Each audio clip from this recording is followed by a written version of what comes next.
Hello दोस्तों, हमारे YouTube channel पर आप सभी हार्दिक स्वागत है। आज की क्लास होने वाली है आपके सीटेट हिंदी पेडागोजी अति महत्व प्रश्नोत्तर, क्योंकि ये अपना सेट में पहले कई बार पूछे जा चुके हैं और आगे भी आने की संभावना है। तो आप वीडियो अंत तक बने रहे और वीडियो शेयर कर दें जिससे अपने दोस्तों फायदा मिल सके। इससे पहले हमारे चैनल पर नए हैं, चैनल को सब्सक्राइब कर दें। चलो दोस्तों, आज की क्लास शुरू करते हैं। क्वेश्चन आपके प्रश्न एक है, निम्नलिखित में से कौन सा क्रम प्रथम भाषा अर्जन के चरणों का सही क्रम है। ए आपके बबलाना, दो शब्दीय वाक्य चरण, एक शब्दीय वाक्य चरण, संक्षिप्त वाक्य चरण, संक्षिप्त वाक्य चरण। बी आपके बलबलाना, एक शब्दीय वाक्य चरण, दो शब्दीय वाक्य चरण, संक्षिप्त वाक्य चरण। सी है एक शब्दीय वाक्य चरण, दो शब्दीय वाक्य चरण, बलबलाना, संक्षिप्त वाक्य चरण। डी है एक शब्दीय वाक्य चरण, बबलाना, दो शब्दीय वाक्य चरण और संक्षिप्त वाक्य चरण। आपके हैं क्वेश्चन नंबर एक, इसका राइट आंसर ऑप्शन है। क्या होगा? ऑप्शन है इसका राइट आंसर है। कौन सा आपके बलबलाना होगा पहले, फिर दो शब्दीय वाक्य चरण है, फिर एक शब्दीय वाक्य चरण होगा, फिर संक्षिप्त वाक्य चरण होगा। यह आपके क्रम क्या प्रथम भाषा अर्जन के चरणों का सही क्रम है। क्वेश्चन नंबर आपके यहाँ एक, इसका राइट आंसर होगा ऑप्शन ए। क्या होगा? ऑप्शन ए राइट आंसर है। क्वेश्चन नंबर दो, यह विचार कि मनुष्य सहजात भाषा अर्जन उपकरण के साथ जन्म लेते हैं, किसके द्वारा प्रतिपादित किया। क्वेश्चन वापस सुनिए। यह विचार है कि मनुष्य सहजात भाषा अर्जन उपकरण के साथ जन्म लेते हैं, किसके द्वारा प्रतिपादित है। ए लेव वाइगोस्की, बी नोम चॉम्स्की, सी जीन पियाजे या डी जेरोम ब्रूनर। आपके हैं क्वेश्चन नंबर दो, इसका right answer option B Noam Chomsky. यह विचार है कि मनुष्य सहजात भाषा अर्जन उपकरण के साथ जन्म लेते हैं, यह आपके नोम चॉम्स्की द्वारा प्रतिपादित है। किसके? Noam Chomsky. क्वेश्चन नंबर दो का right answer option B. Question number तीन है, नए शब्द समझती है और उनका प्रयोग करती है, यह रूबिक किसका आकलन करेगा। किसका आकलन करेगी। ए उच्चारण है, बी व्याकरण है, सी प्रवाह या डी शब्द भंडार। क्वेश्चन नंबर आपके हैं तीन, प्रश्न नंबर तीन का राइट आंसर है ऑप्शन डी शब्द भंडार। नए शब्द समझती है और उनका प्रयोग करती है, यह रूबिक शब्द भंडार का आकलन करेगी। किसका? शब्द भंडार। क्वेश्चन नंबर तीन का राइट आंसर है ऑप्शन डी।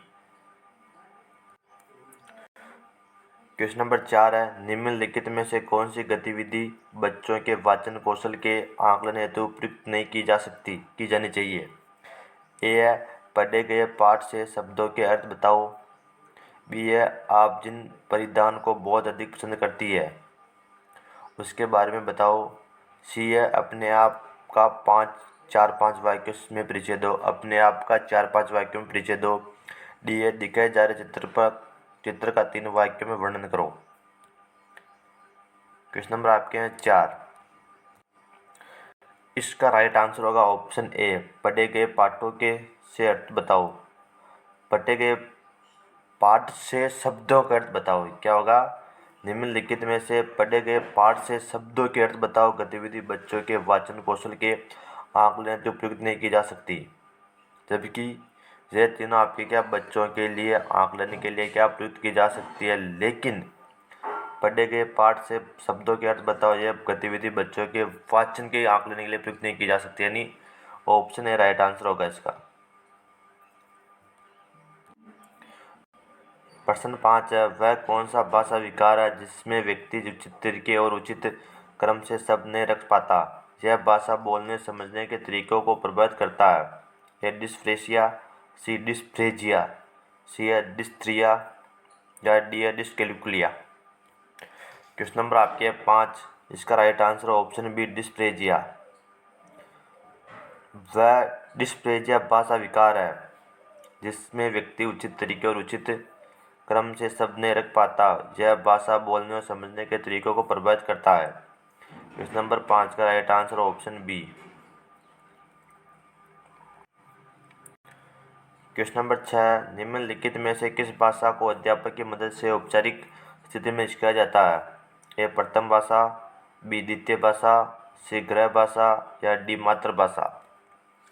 क्वेश्चन नंबर आपके हैं 6, इसका राइट आंसर है ऑप्शन बी द्वितीय भाषा। निम्नलिखित में से द्वितीय भाषा को अध्यापक की मदद से औपचारिक स्थिति में सीखा जाता है।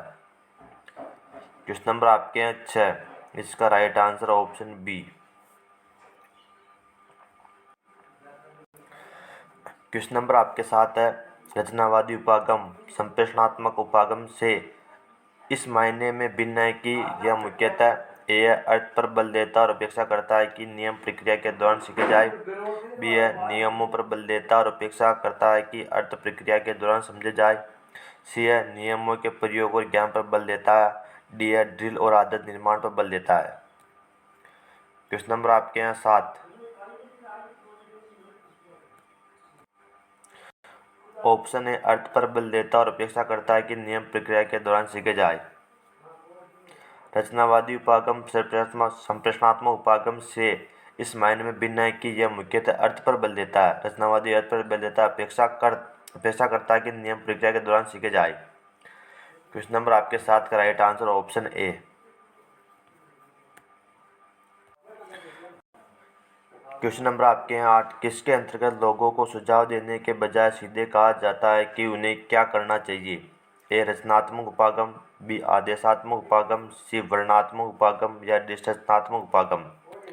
क्वेश्चन नंबर 8 का राइट आंसर है ऑप्शन बी आदेशात्मक उपागम। अगर आप किसी को आदेश दोगे तो इसके अंदर आप लोगों का सीधे सीधे बताओगे आप यहाँ चेक कराओ, आप ये काम करो, आप पढ़ाई करो, आप बैठो, ये आपके क्या सुझाव देंगे आप उसको। आदेशात्मक उपागम के अंतर्गत लोगों को सुझाव देने के बजाय सीधे कहा जाता है कि उन्हें क्या करना चाहिए। आप कहोगे कुछ लोगों को बैठ जाओ यहाँ पर, तो आप क्या करेंगे, आदेश के सुझाव सीधे कह रहे हो आप उसे, इसलिए राइट आंसर होगा ऑप्शन बी। क्वेश्चन नंबर आपके 5, जब आप किसी अभ्यास में या सामग्री में शिक्षार्थियों की आवश्यकता अनुसार आवश्यक परिवर्तन करते हैं तो इसे क्या कहा जाता है? ए अधिग्रहण, बी अनुकूलन, सी मूल्यांकन या डी समीक्षा। क्वेश्चन नंबर आपके हैं 9, इसका राइट आंसर होगा ऑप्शन बी अनुकूलन। जब आप किसी अभ्यास में या सामग्री में शिक्षार्थियों की आवश्यकता अनुसार आवश्यक परिवर्तन करते हैं तो उसे अनुकूलन कहा जाता है। क्या कहा जाता है? अनुकूलन। क्वेश्चन नंबर 9 का right answer option B. Question number आपके हैं 10, योगात्मक आकलन ए निदानात्मक और उपचारात्मक, बी विद्यार्थियों को प्रभावी प्रतिपुष्टि देता है, सी शिक्षार्थियों की सक्रिय सहभागिता को स्वीकारता है या डी शिक्षार्थियों के अधिगम और निष्पादन के बारे में निर्णय लेने के लिए प्रयुक्त किया जाता है। क्वेश्चन नंबर आपके हैं 10, इसका राइट आंसर है ऑप्शन डी। क्या होगा? ऑप्शन डी इसका राइट आंसर है। शिक्षार्थियों के अधिगम और निष्पादन के बारे में निर्णय लेने की लिए प्रयुक्त किया जाता है योगात्मक आकलन। क्वेश्चन नंबर आपके 10 का राइट आंसर है ऑप्शन डी। कौन सा? ऑप्शन डी राइट आंसर है।